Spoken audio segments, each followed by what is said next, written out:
بسم الله الرحمن الرحيم. خبر يعني أسعدني كثيرا، حبيت أشاركه مع حضراتكم، وهو قيام البنك المركزي بقيادة معالي المحافظ الأستاذ حسن عبد الله بإطلاق بكالوريوس العلوم المصرفية بالتعاون مع وزارة التعليم والبحث العلمي والمجلس الأعلى للجامعات والمعهد المصرفي. هذا البكالوريوس تبدأ في تدريس كليات التجارة في 5 جامعات، هي جامعة القاهرة وعين شمس والإسكندرية وحلوان وجامعة الجلالة.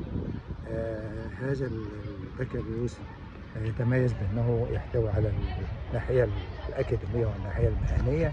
يدرس مواد في الاقتصاد وإدارة الأعمال والتمويل والمحاسبة والمخاطر والذكاء الاصطناعي والتحول الرقمي.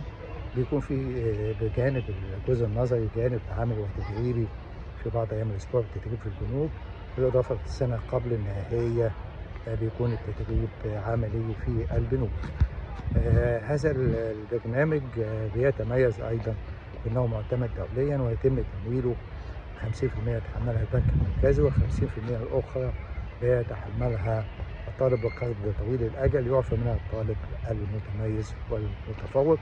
هذه بالطبع فرصة لأبنائنا وبناتنا خريجي الثانوية العامة هذا العام.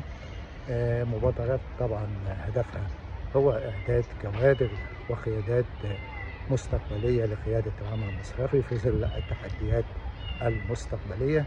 نتمنى دائما وأبدا كل التوفيق للصناعة المصرفية المصرية. تحية لمعالي محافظ البنك المركزي، تحية للحكومة المصرية، تحية للقيادة السياسية الداعمة دائما وأبدا لمثل هذه المبادرات، وتحياتي.